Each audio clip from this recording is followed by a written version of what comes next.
大家好，欢迎大家观看今天的节目。在日本的影视剧中，我们经常能看到吃肉娶妻的和尚，他们甚至不用住在寺庙，也可以有其他的职业，比如当个酒吧老板，开个深夜食堂，诸如此类的。给人感觉日本和尚的修行似乎并不在乎那些佛家戒律，但事实上日本和尚一开始并不是这样的，以前他们的戒律也很严格，戒律很多条条框框，十分细化。在公元6世纪中后期，佛教从中国经由朝鲜半岛传到日本，在100年时间内便迅速发展起来，风靡一时。佛教之所以能在日本发展得如此迅猛，倒不是因为日本人特别有慧根，而是由于他们当时国家政策所致。7世纪中叶，日本以中国唐朝的均田法为蓝本，搞了一个班田收受法，就是给每个日本人都分田分地分奴婢。当然，男性、女性和奴婢根据不同身份分配田地的多少也会不同。此法主要目的是抑制贵族地主对土地的兼并，从而保障普通老百姓的生活。想法当然是很好的，可是也有一个问题，土地过于分散，在生产力不够发达的社会，反倒会形成资源的浪费。也就是说，有时候土地兼并进行规模化运作不一定是坏事。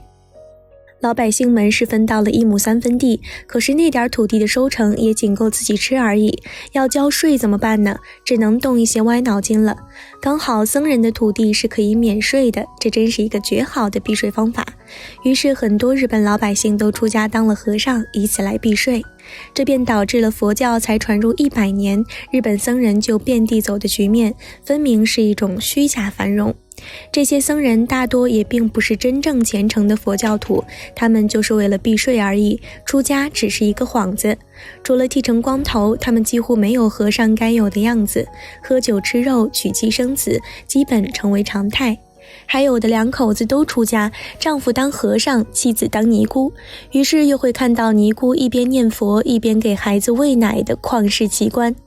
不过以天皇为代表的日本上层阶级对佛教还是比较虔诚的，他们对这种老百姓争着出家的不正之风甚为恼火。于是日本派出了许多和尚来到大唐学习陈正佛法，以此来矫正出家避税这股歪风邪气。这跟唐僧取西经有一点相似，都是取得真经，更好度化世人，让愚钝之人开窍，驱除歪风邪气。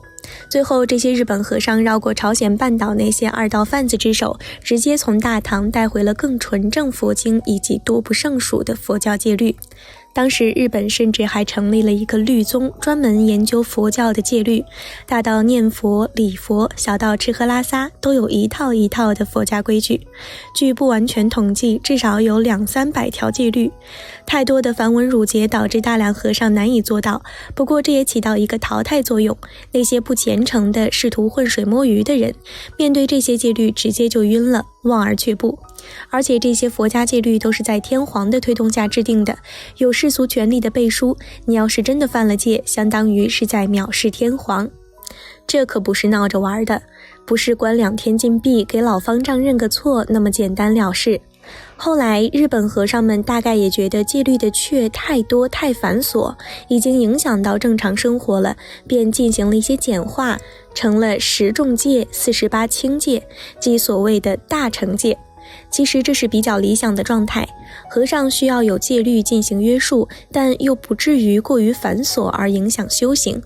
可惜好景不长，幕府时代来临后，天皇的中央集权被瓦解，武士阶层登上历史舞台。天皇掌权时，对佛教歪风邪气的整肃已大见成效，但在这时又面临破产，贵族们没事儿就出个家玩玩，仿佛镀金一般。这些贵族们在寺院，你敢让他守戒律，那是不可能的，只能放任逐流。长此以往，佛教戒律就变成了一纸空文，不仅玩票性质的贵族们不用遵守，连那些本来守戒的和尚也慢慢不遵守了。那位动不动就要休息一下的一休哥就是其中典型代表。人家一休大师本是皇子，他父亲是日本南北朝时代北朝的后小松天皇。一休大师这位皇族和尚成天流连于妓院酒肆，还写诗歌颂自己与一位盲女的爱情故事。但没人在乎一休大师不守戒律的问题，反倒因他的聪明智慧而流芳百世。这是因为一休大师的时代，佛教戒律其实已经破产，所谓10重戒、48轻戒早就是一纸空文，没人遵守了。甚至日本净土真宗的祖师青鸾还开创了和尚公然娶妻的先例。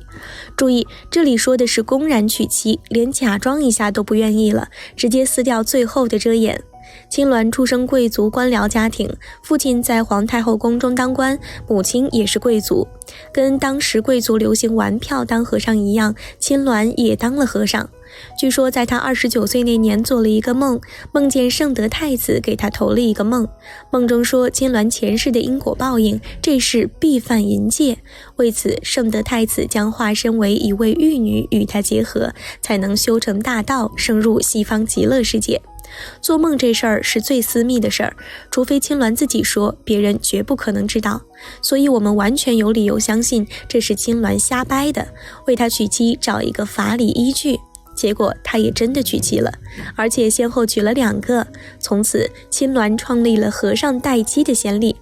青鸾死后，他的4个儿子和3个女儿为纪念其功德，修建了本愿寺，以此作为净土真宗的寺庙。他的这些儿女们名义上都是僧人或尼姑，却也同样娶妻嫁人。青鸾的4女儿还创建了本愿寺教团，可以理解为护寺僧兵。后来这个本愿寺教团能耐可大了，曾一度发展成割据一方的地方军阀。由于净土真宗可以娶妻，所以本愿寺实际上变成了青鸾的家族财产，由青鸾的血亲后裔继承。虽说日本其他的佛教宗派仍然不能娶妻，但净土真宗的示范效果实在太震撼人心了，所以其他宗派的和尚也有很多偷偷娶妻的情况。不过到了江户德川幕府时代，日本的佛教又出现了一些变化。此时基督教在日本发展很火爆，幕府统治者发现基督徒的思想行为与封建政治及伦常观念有巨大冲突，他们认为洋人对日本在搞某种颠覆活动，于是开始全面禁止基督教。而当时德川幕府开创者德川家康又刚好是虔诚的佛教徒，于是他在禁止基督教的同时，顺便扶了佛教一把。为了肃清基督教残余势力，德川幕府搞了一个寺请制度，即全国人民都需要挂靠在一个寺院上，寺院可以证明这个人不是基督徒，有点像一种户籍制度，一般采取就近挂靠的原则，这使得日本的寺庙甚至达到了一村一寺的程度。而平民百姓婚丧嫁娶也要到当地寺院去办手续。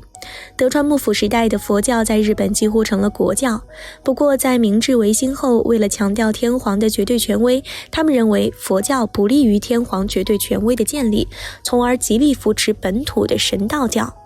明治政府首先做的就是打破寺请制度，还动用世俗权力打压佛教，进行废佛运动。1872年，明治政府颁布了肉食期待解禁令，宣布僧人今后无论娶妻生子、吃酒喝肉、剃发与否，都皆自便。按理说，每个宗教都有自己的一些戒律，政府一般是不插手的。明治政府这么做，足以摧毁日本佛教自德川幕府时代以来的神圣。这显然是抑制佛教的做法。在抑制佛教的同时，明治政府对神道教则无比推崇，更是尊为国教。崇拜神道教从那时起成为了日本国民的义务。由此，日本国民对神道教的虔诚最终化为了对天皇的个人崇拜，效忠天皇深入到了每个日本国民的心中。